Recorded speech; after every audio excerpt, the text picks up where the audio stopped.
السلام عليكم، كي دايرين؟ لاباس عليكم؟ صحتكم مزيانه؟ كنتمنى ان شاء الله هذا الفيديو يلقاكم على خير. اليوم جيت نشارك معكم طريقتي في الشباكيه. واخا هذا الفيديو جا معطل شويه ولكن ضروري خاصني نشاركها معكم. اليوم الشباكيه اللي كدوم معكم مده طويله، كتبقى معلكه وهشيشه، كدوب في الفم، شاربه العسل.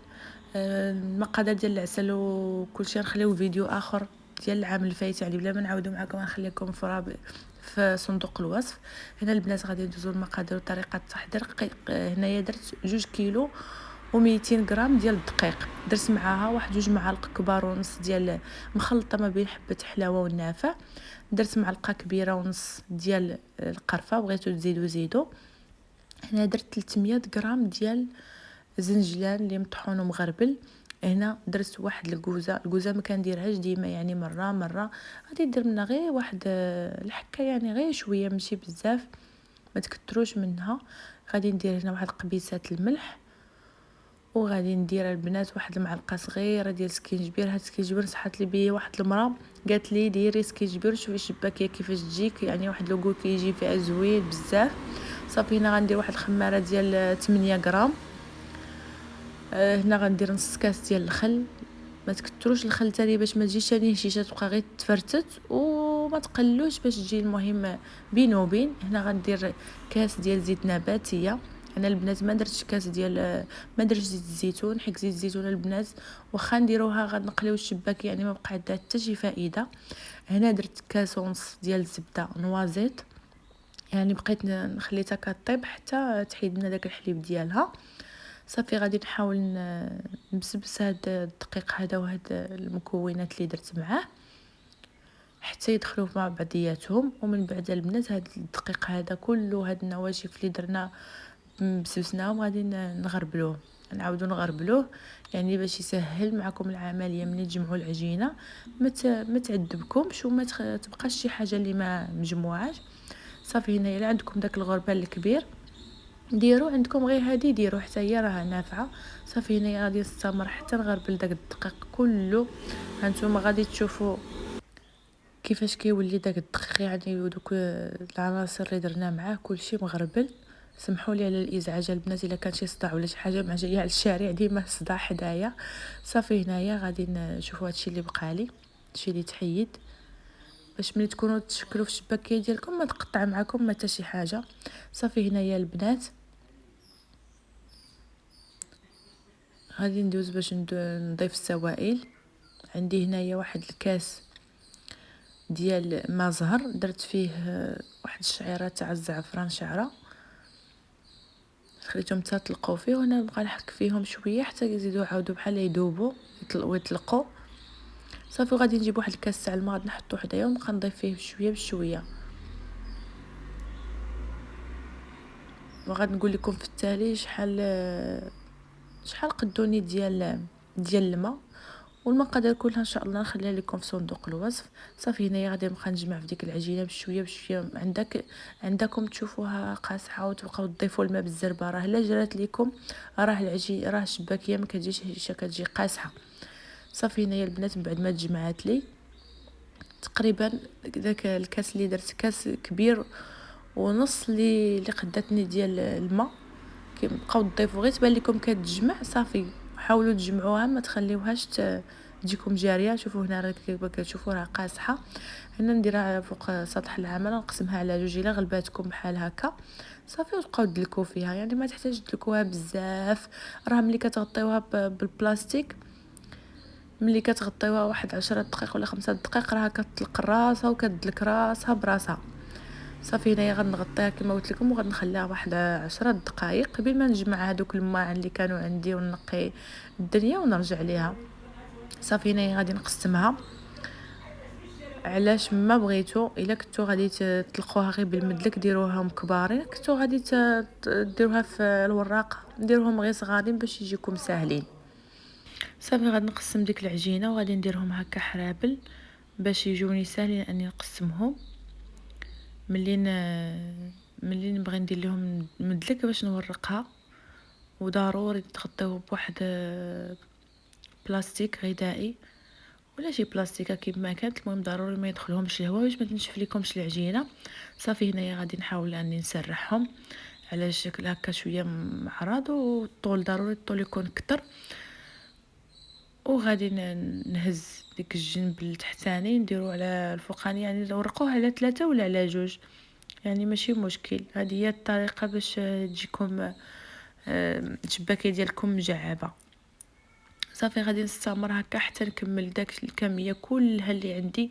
وكيف ما قلت لكم ما تنسوش انكم تغطيو عليهم، يعني اللي درتوها غطيو عليها باش ما تنشفش معكم العجينه. راه الا نشفات العجينه صافي ما كتجيش، كتجي بحال مقطعه. نتوما ملي كتبغيو تشكلوها كتبقى تقطع ليكم. صافي هنايا غادي نغطي عليهم وغادي نخليهم. وهنايا غادي نبدا بالاولى اللي شكلت، غادي نبدا بها هي الاولى، غادي نسرحها. غادي نبداها في الاول بالمدلك حتى نرققها واحد شويه، عاد نجيب الوراقه باش نديرها فيها. يعني الطريقه ديال الشباكيه هي كتدي شويه الوقت، ولكن الصراحه راه ملي كتخرج لكم شي نتيجه اللي زوينه كتفرحوا. انا بعدا كنفرح ملي كتخرج لي ديك الشباكيه زوينه ومجعبه وهشيشه، كنفرح. يعني وداك التعب كله، ديك التماره كلها اللي كدوز، يعني كلشي كيهون. صافي هنايا البنات يعني الوراقه كلها وكيفاش عنده. انا عندي هنايا من 7 حتى ل1، يعني وملي رققتها بالمدلك كندير غير في النمره 3 ونعاود ثاني في النمره 2. صافي وكنعاودها هكا، راه قطعت على 2 حيت كانت عندي العجينه طويله بزاف.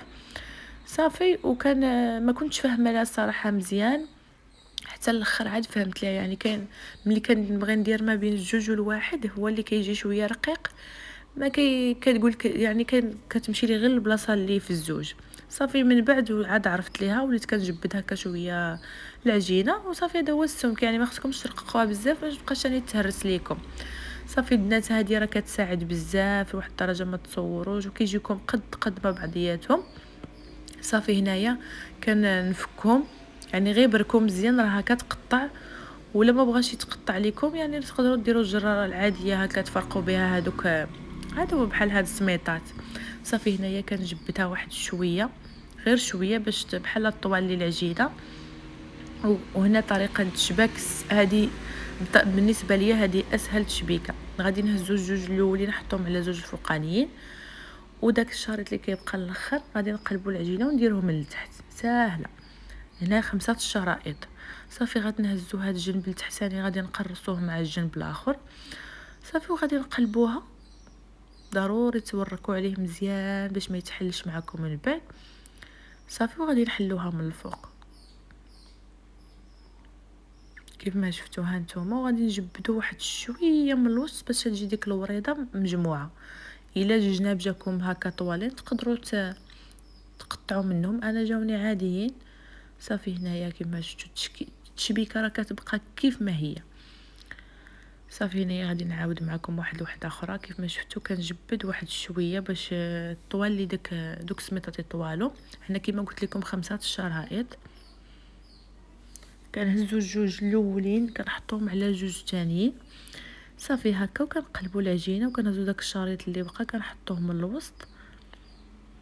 صافي وكنقرصوا هادوك الجنيبات مزيان باش ما يتحلوش لينا من بعد. واصلا ملي كتخليوها تنشف راه ما كيتحلوش، كتبقى كيف ما هي.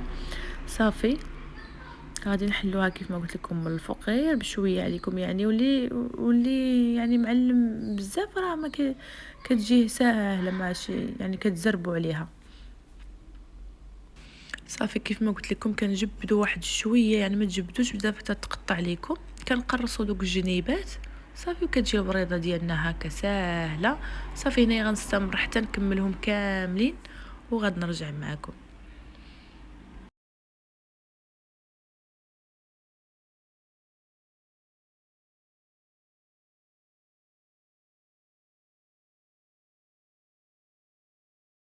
هنايا البنات كيف ما شفتوا انا حتى كنقطع سميطات، يعني كنقطع سميطات بزاف وكنغطي عليهم بالورق بلاستيكي باش ما ينشفوش. صافي وكنجلس وكنبقى نشكل.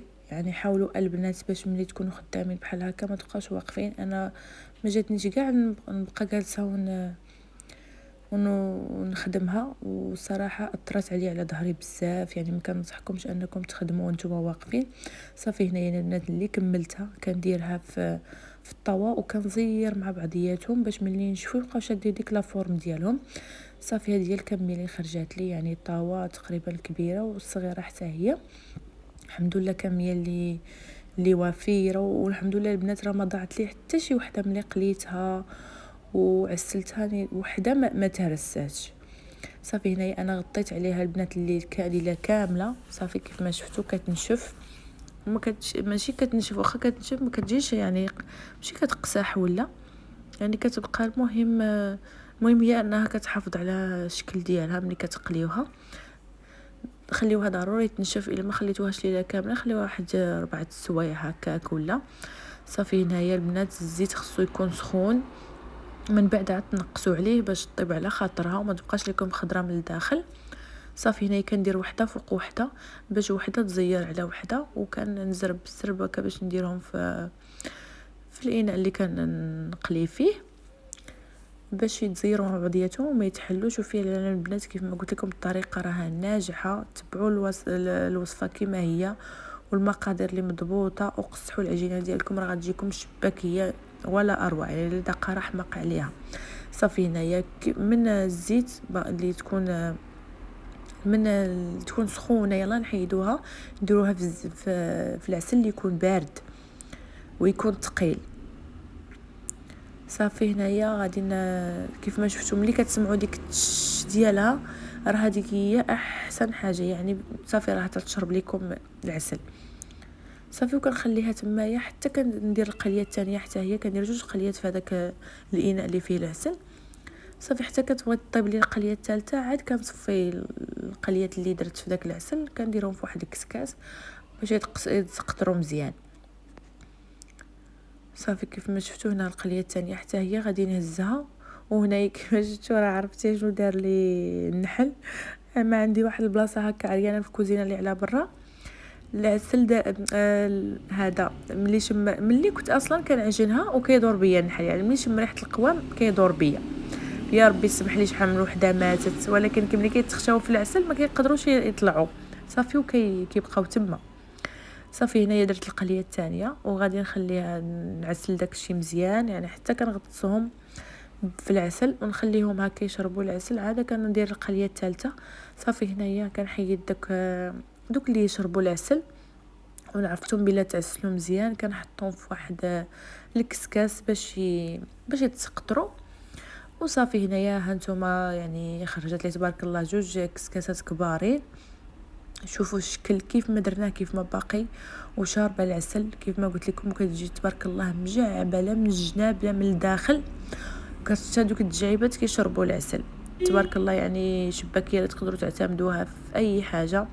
حتى المذاق ديالها زوين وكتجي مقومه، يعني اللهم تصايبوا الحاجه في داركم وتعرفوا اشنو درتوا فيها، ولا حاجه زنقيه وما تعرفوش كاع بنادم شنو داير فيها، ولا تقدروا تاخذوها على شي واحد اللي تكونوا تايقين فيه. صافي هذا هو الشكل النهائي ديالها كيف ما شفتوا كيفاش كتجي مجعبه من الداخل من كل شيء. هنا زينتها بزنجلان واحد شويه الورد، يعني الزين كيبقى اختياري. صافي هنايا غادي ندوز باش نوريكم كيفاش كتجي من الداخل وكيفاش الهشاشه اللي كتكون فيها. يعني الصراحه طلعت شباكيه لي زوينه بزاف، تقدروا ديروها نتوما وجهكم احمر، يعني تقدموها للناس اللي عزاز عليكم. صافي هنايا تشوفوا تبارك الله، يعني كما قلت لكم هشيشه وكتذوب في الفم، تجي معلكه وشاربه العسل. ما تنساوش البنات الا عجبكم هذا الفيديو وعجبتكم هذه الوصفه انكم تخليو لي واحد التعليق زوين، ولا كنتو اول مره كتشوفوا القناه ديالي ما تنساوش انكم تشتركوا فيها وتضغطوا على زر الاشتراك وتفعيل الجرس باش يوصلكم ان شاء الله كل جديد ديالي. الوصفه ديالنا سالات هنايا، نخليكم على خير. كيف ما شفتوا الشباكيه ديالنا تبارك الله كيفاش كتجي مجعبه حتى من الداخل. ما تنساوش انكم تجربوها ودعوا معايا دعوات زوينه. تهلاو في روسكم، والله يدخل عليكم هاد العواشر وهاد سيدنا رمضان بالصحه والسلامه وطول العمر نتوما ولا فامي ديالكم. تهلاو في روسكم، الى وصفه قادمه ان شاء الله.